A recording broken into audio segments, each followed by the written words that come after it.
तो उन्होंने कहा कि हर महीने 20% लोगों को मैं रखूंगा। हमने कहा डाटा दीजिए कितने लोग बाकी हैं जो ड्यूटी नहीं पाए हैं, उनके पास कोई डाटा नहीं है। हमने कहा अगर आपके पास कोई डाटा नहीं तो किन 20% लोगों को आप ड्यूटी देंगे?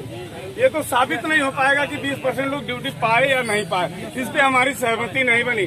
हमने कहा अगर आप डाटा देते हैं तो 20% लोगों का नाम लिस्ट पेश करेंगे, हम उनसे कह देंगे भैया ये 20% लोग आपकी नौकरी में लग गए अभी, और फिर 20% अगले महीने में लग जाएंगे, तो 2-3 महीने में सब खत्म हो जाएंगे। ठीक, इस पे हमारी कोई बात नहीं मानी गई, तो हमने खत्म कर दिया कि हम जब आपके पास डाटा नहीं है तो हम कैसे मानेंगे कि 20% लोग कौन है जो ड्यूटी आप पाए। बात ये हो गई। दूसरा था हमारा मिनिमम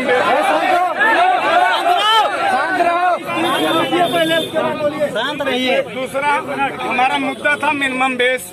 मिनिमम बेस हमें दे रहे हैं 6500 रुपया, जबकि बनता हमारा 11,000 रुपया। 11,000 रुपया मिनिमम बेस, 8 घंटे सैलरी है हमारी, लेकिन ये नहीं दे रहे हैं। 6500 रुपया दे रहे हैं, महंगाई भत्ता लगा के सब वही में लिपापोती कर दे रहे हैं। ये हमारा नहीं माना गया। उसके बाद 12-12 घंटे की हमारी जो ड्यूटी कर रहे हैं, 4 घंटे का ओवर टाइम, 4 घंटे का ओवर टाइम मिनिमम बेस का डबल होता है। तो हमारा अगर 11,000 मिनिमम बेस है तो 8 घंटे का हमारा फिर 11,000, यानी 22 से 23,000 रुपया सैलरी हमारी बननी चाहिए, वो हमें नहीं दे रहे हैं। उसके बाद 3,000 से 4,000 लोगों को ये 5400 रुपया सैलरी दे रहे हैं, जो कि किस लॉ और किस अधिनियम के तहत दे रहे हैं, ये भारत सरकार से भी मैं पूछना चाहूंगा। और मैंने पूछा भी है, वहाँ पे बैठे थे दरोगा साहब, हमने पूछा कि कौन से लॉ के तहत आप दे रहे हैं 5400 रुपया, ये हमें बताइए, हमें दिखाइए कौन से लॉ। ये एक हमारा मुद्दा हो गया। उसके बाद ये ग्रेजुटी पे इन्होंने कहा है कि कंपनी तो बदल गई, सबको मालूम है, पूरे उत्तर प्रदेश को मालूम कि कंपनी पिछले साल में ही बदल गई, 2019 में। जब पिछले साल बदल गई तो हमें उस साल से ग्रेजुटी दे देनी चाहिए। 1 साल से क्यों पेंडिंग छोड़ा गया है? सही बात है। उसका हमें 10% ब्याज के सहित भुगतान किया जाए, इससे सहमति नहीं। हनुमान पांडे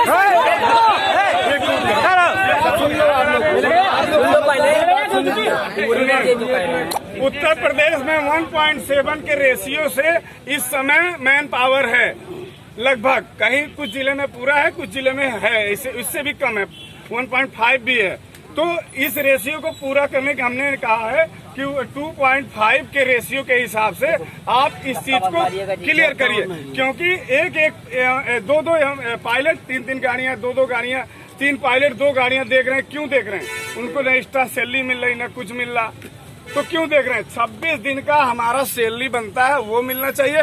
4 घंटा अगर हम एक्स्ट्रा करते हैं तो उसका 3 गुना जो नियम है, 3 गुना दर से हमें वेतन भुगतान, ओवर टाइम का भुगतान होना चाहिए। हमारा सुन लीजिए, हमारा ये क्या बोलते त्योहार कोई बड़ा रजिस्टर्ड त्योहार है, जैसे दिवाली होली हो गया, उसमें हमारा 3 गुना भुगतान होना चाहिए जो ड्यूटी कर रहा हो तत्काल प्रभाव से। उसके बाद अगर हमारी छुट्टी है संडे के दिन, हम ड्यूटी कर रहे हैं तो 3 गुना भुगतान होना चाहिए। कोई राष्ट्रीय पर्व आता है 15 अगस्त 26 जनवरी, हम ड्यूटी कर रहे हैं, उसका हमें 3 गुना भुगतान होना चाहिए। अगर इन मांगों पे ये सहमति बनाते हैं तो हम वार्ता मतलब विफल हो गई। इस पे हमारी सहमति बनती तो वार्ता सफल होती, इस पे हमारी वार्ता नहीं बनी, इसलिए हम वार्ता विफल करके समस्त उत्तर प्रदेश गाड़ियां खड़ी करने का निर्देश देते हैं।